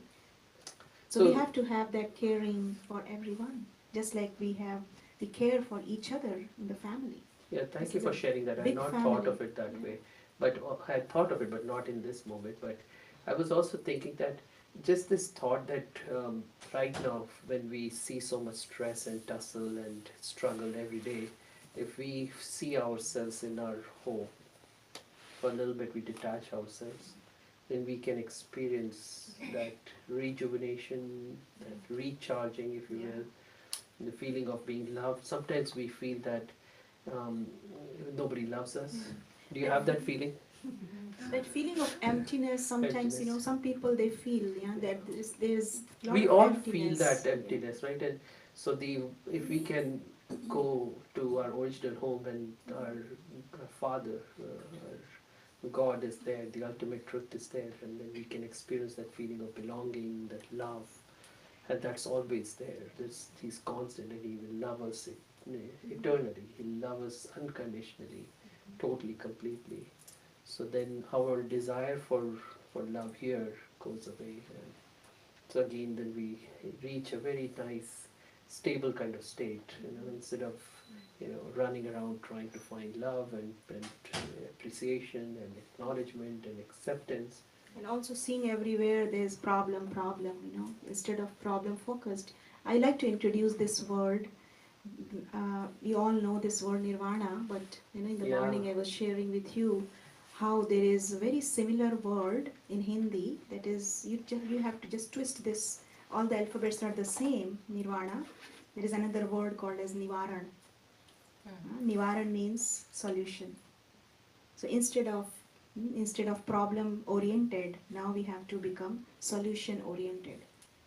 And if the moment you start to live your life in that way, then it will be easy for you to... Can you tie these two together, like seeing yourself in that home or visiting your original home with... Yeah, so nirvana means that land where there is only and only peace, silence, that the soul is yearning for. But if I am too much focused on the problems of the physical world, then I won't be able to focus my attention to that world, and I won't be able to get the feeling of peace that is over there. So if I start to look at everything, in a different way, finding the solution of everything, and the solution of everything is my connection with home. If I connect with that home, if I stay connected with the divine being, the supreme, then I get the solution to every problem. So nirvana creates... Nivaran leads to nirvana. But also the other way around then now. You see, more importantly even, is nirvana gives us nivaran. Yeah, that's so, the way around also. So just going beyond this sound into that space of ultimate truth helps us understand the whole picture, exactly, the bigger picture. We get the solution. And so then the solutions start to emerge in front of us. I was talking about they start to pop up right in front of us. Right? Is that? And then you get to understand, what I need to do in this particular situation, because people are so, they are looking for the solutions and they're not able to find, and then they contact different people and they become more confused, right? So good. That's it. I guess we can go on to it. It's really also, a lot I of fun. think you wanted to show on video or something, right? Oh yeah, there's a very beautiful video that I wanted to show. But before I do that, pardon me. I was wondering if anybody has a question, a thought, or something. Something you realized like this, something like aha moment of something that happened for you Epiphany now, or something. right now. If you want to just say something. And also, we have a feedback form, suggestion box there. If you want to write your suggestions, you can put in over there. Yeah, any topics you want to explore more in future, what you liked, what you didn't like, what you would like better, what you would like more emphasis on. Or what you didn't like, that also you can write in there. Yeah. You can share your thoughts. Yeah. We can give this because there's a recording happening, if that's okay. I can talk real loud, I think. But the recording is wonderful. Oh, the recording. it's not too high-tech recordings, so that's why. Is it on? I've used mics before, so it doesn't So, seem to you No, have it- to turn it on, I think. I think you switch it off. Sorry. I don't know. Hold it for a Did you moment. see a green light? Do you see a green light there? Not yet. I didn't push it hard enough. Over this past year, I have read the entire Bible. So I'm coming from a Christian standpoint, and I'm listening to you, and I'm hearing so many things that really do tie in with Christian scripture. And maybe different terms, semantics. Some semantics are a little bit different and everything. But I'm smiling a lot because it's so much like what I've read in scripture this past year. And I don't know how to maybe vocalize this in a better way, but I like what I'm hearing. So, thank you. Thank you, thank you. And because the truth is a truth is a truth, really, and it's just and the scriptures also share this truth. It's just that over time, the interpretation of organized religion has created the trouble, right? We all know that, So, yeah, if we all go back to that and try to practice, because one of the things is we all listen, listen, listen, but very little practice. So these moments we can come together and reinforce the practice for ourselves. Something. Yeah, anybody else? Yeah. So on the journey, it reminded me of one experience I've thought of, which you're kind of headed toward, is also thinking of your life backwards. Mhm. And you're thinking of your destination, and then you're working backwards to the life that will get you there. Beautiful. Mhm. That's Wow. very beautiful, yeah. And yeah, this is a little deep, and we'll get to that more. Very good. Thank you very much for sharing that. And actually, I really liked, we had once sung that song of, the circle of life, and it was so beautiful. And so that's the truth of life. Yeah. Well, I I'm an artist, so part of that goes along with wanting to. You're a soul, by the way. You are not an artist. You have the role of an artist. I know, Yeah. you're right. So I just have this curiosity about learning, and the idea of asking questions really causes a wall to go up between the truth of things, the feeling part, and not just the rational body conscious, right? The worldly part. And yet, I want to know more about the klug. What about what? The kuga, the wheel.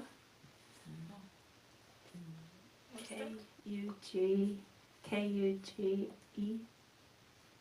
K-U-G-E. I This mean, one, I wait, know. there's a new word you have learned? I thought it was a Hindi word. Well, maybe you. Maybe we're not spelling it right or pronouncing it right, but yes, I'm sorry. Yeah. Anyway, Cool. the idea behind a lot of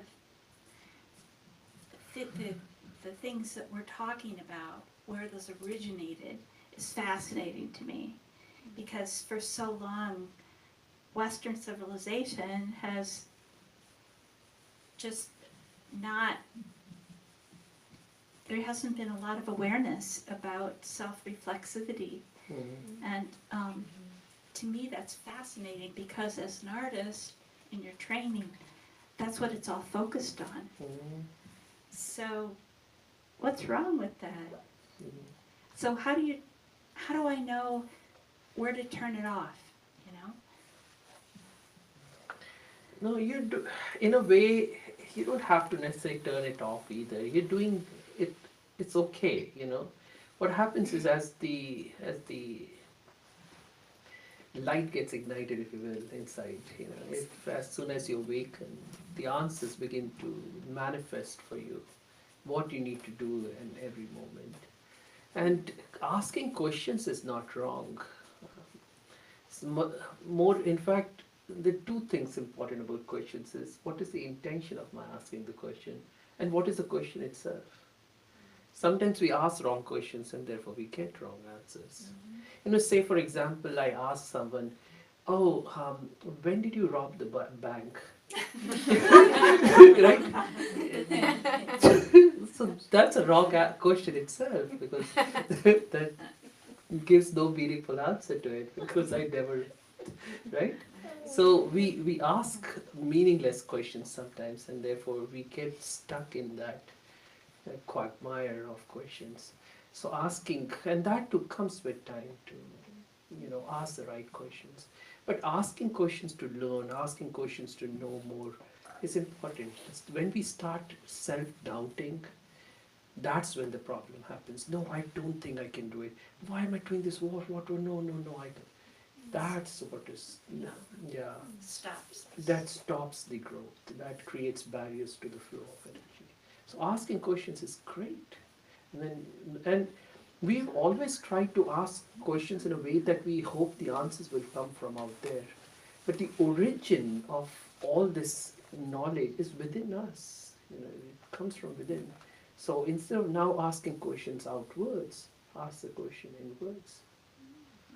Then the right answers begin to come. Anything else? No? Yeah, so we say intuition, right? So when we are in tune with our true self, then we get the answer that we're looking for. Yeah. Insight. Insight. So use your... This is a beautiful word in itself, and we hardly ever think of it. Outside. And we're seeing everything out. Inside, turn your eyeballs inside and look within. And actually, when you come to this awakening, you start to use your third eye. That is the third eye of wisdom. So you have to use that third eye of wisdom. Third eye looks inside, two eyes look two outside. Two eyes look outside, and third eye is the one that you have to use in order to get the answers that you're looking for. And there's a very beautiful word, a new word that a very senior meditation teacher has written. He has lots of books. He writes books faster than you can read. And right, this Mike George, yeah. And so he has... We have a bookstore here. And you can look at it. It's just lovely books. And that he has introduced a word called as experience. Experience. It's an experience. Yes. So we're experiencing, and why? That's why, because it's X. So what happens is, we're looking for experience there. Maybe that candy, maybe that cake, maybe that relationship. But in experience, go within for the true experience. And what is his name? Mike George. And that book, we used to do this book club earlier. There's this, the diseases of the mind. Or what is Immune this? system Immune of the soul. system of the soul. Then the 7 habits of something, some beautiful Seven books. ahas. Seven ahas.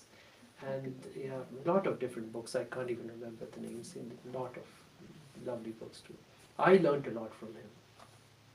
So the third consciousness, which we did not get to tonight. I know you always want to read your curiosity. I like to complete the picture.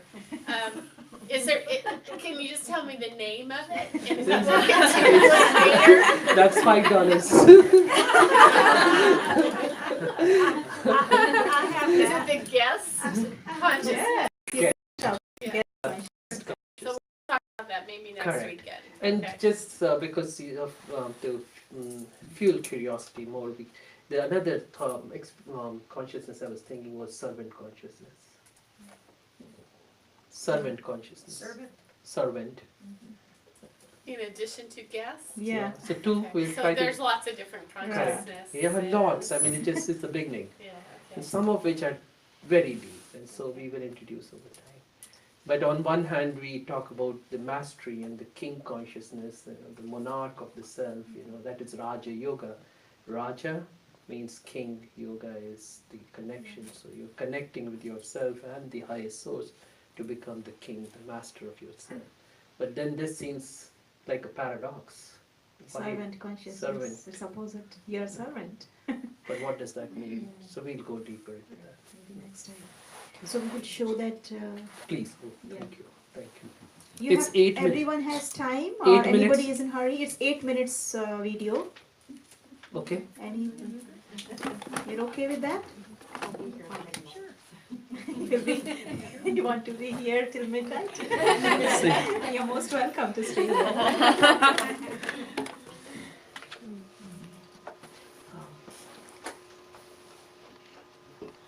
Time and space do not exist. Yes. The other side. It's just a construct of the mind.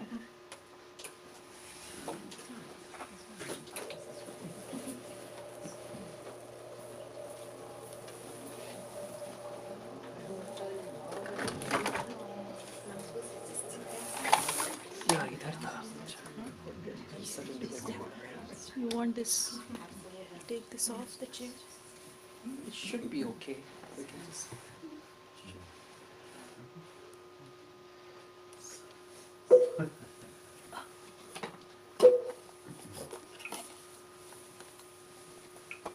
It's actually on YouTube, so you can watch it again. Maybe I can take this one off.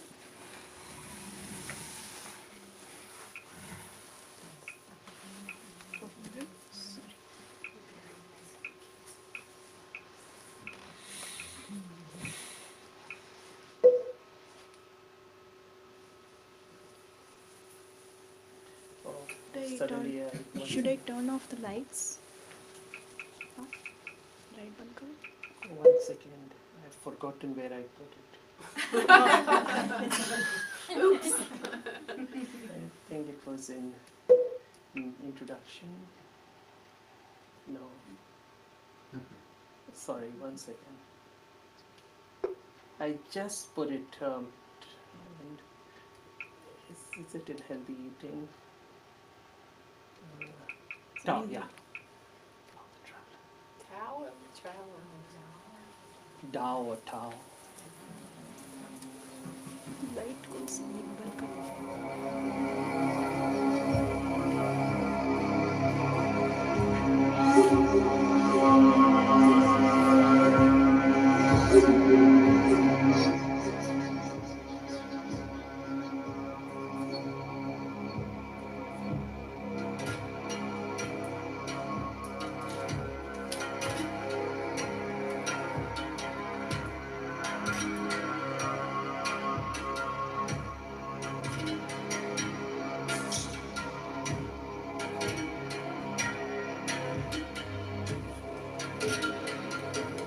The traveller is the diamond spark, the soul.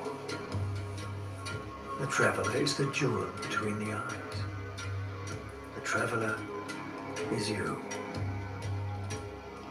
The satisfactions of the body distract the mind, like the glittered setting that holds the counterfeit gems. Profit and excess hide the path, like the velvet cloth covers the diamond. And the traveller goes in fear of thieves and robbers. The traveller, the diamond spark, the soul, stands alone. Therefore, the wise traveller becomes the sage, only holding on to what is permanent. The sage never claims to have a soul. What a traveler has can be stolen, or broken, or lost. The traveler is the soul. Soul is the traveler. The soul is you. Take this truth or not, the journey will happen anyway, and you will travel. This is not a choice. The only choice is how you travel. Consciousness is everything. Losing soul consciousness, the traveler carries the 1001 fears with all their names. These all are extra weight, unnecessary baggage. The road will seem longer, the journey more difficult. Remember who you are and travel light. Remember who you are and travel light.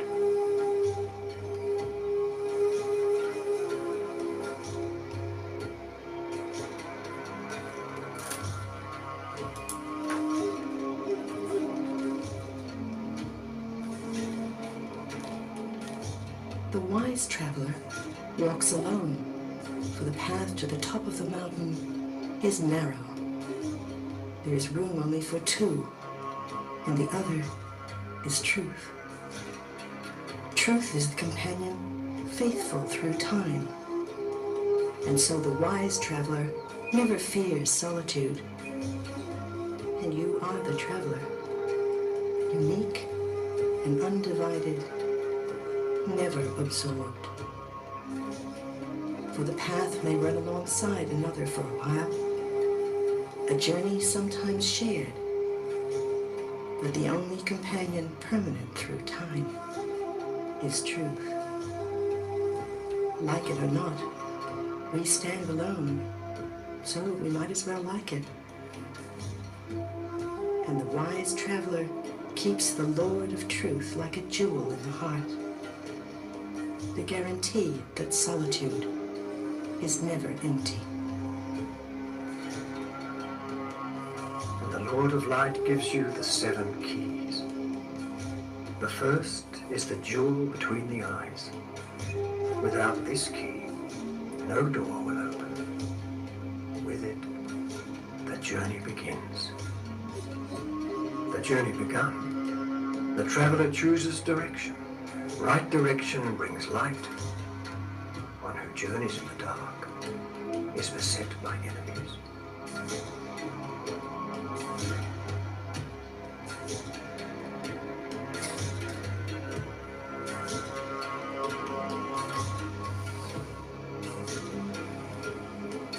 You do not need to bend time to find me.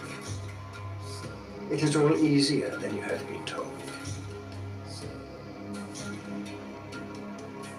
Simply change your consciousness. Know yourself.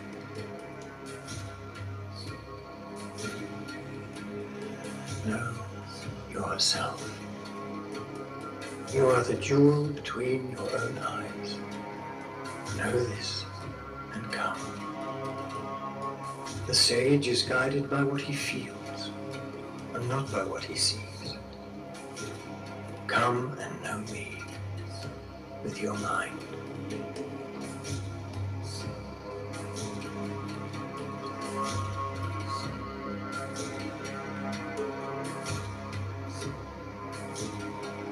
Minds travel faster than light.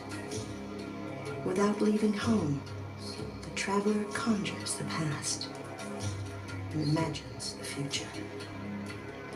The sage, careful of his destination, travels soundlessly to a dimension outside of time. Golden red light. Here, union happens. It is this that purifies. It is here the traveler becomes the sage. Father and child. Union. Of silence. This is yoga. You, the incorporeal, with your incorporeal Father. Relationship. Just for a moment. Just where you are. Let your thoughts slip into silence. Be still.